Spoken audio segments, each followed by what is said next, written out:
Hello, my name is Kendall. Welcome back to another creepy and spooky video. And if you're new here, hello, my name is Kendall. Today I will be telling you about a kind of gross and weird urban legend. So buckle up, and without any further introduction, let's begin. Growing up, you might have worried about a monster being under your bed. And if you weren't one of these kids, then you definitely knew a couple who were.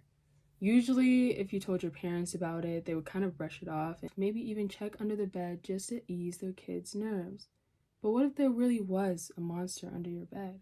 What if it was real? And instead of being a hairy monster with rows of teeth, it was human. The urban legend of today is called the licked hand. So grab some popcorn, grab some gummy worms, and relax. One of the earliest versions of this urban legend was found way back in 1982. It has changed a little since 1982, but the main details are still there. This is how it goes. There was a family living on 31st Street. They were a normal family, a mother, a father, a daughter, and their dog. On one cold evening, the parents decided to go on a romantic date and allowed their daughter to stay home for the very first time. As soon as the parents headed out, the young girl laid back to relax and immediately turned on the TV to find her favorite show. Instead, though, she was bombarded by a panicked news station warning that a serial killer had escaped and was last spotted fairly close to 21st Street.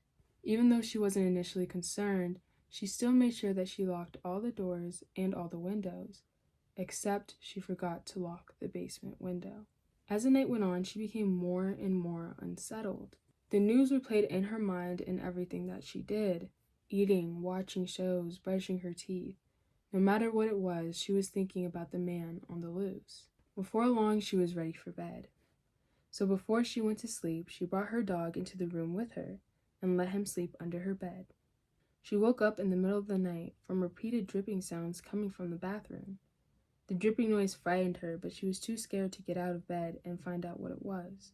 After all, her parents weren't back home yet. To comfort herself, she reached her hand down to her dog.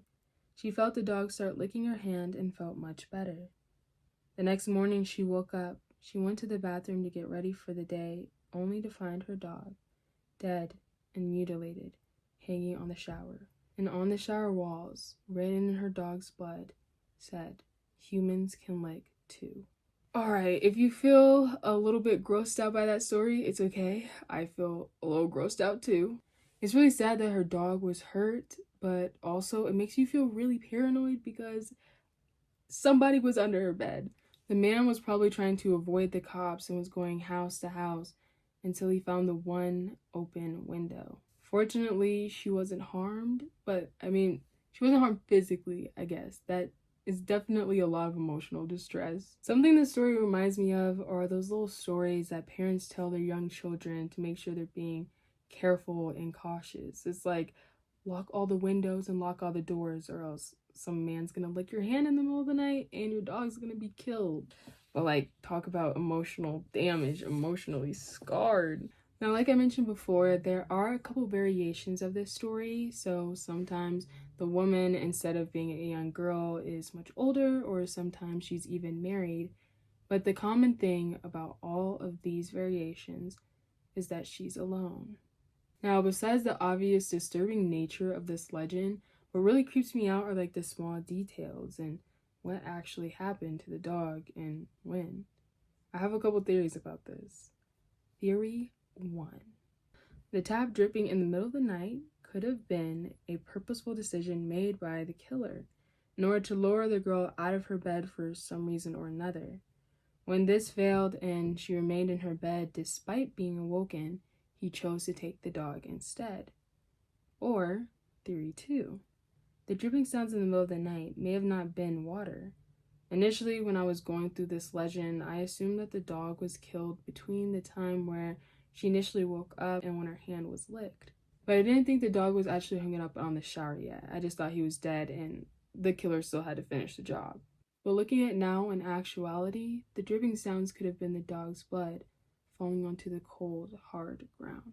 And because she didn't check the sound, she went to sleep with her dog's mutilated body in the next room. Both of those are brutal, but what we don't get is the ending of the story. Like, what did the parents think when they realized that after leaving their daughter home for the very first time, a traumatic event happened to her? Or, did the killer ever get found? Did she get so traumatized by the event that she ended up becoming a killer herself? These are the questions we need to be asking. If you think you have the answers to these questions, please leave them down below. And that is going to conclude today's video. Thank you for making it this far. Please make sure to like and subscribe if you did enjoy, and I will see you in the next one. Bye!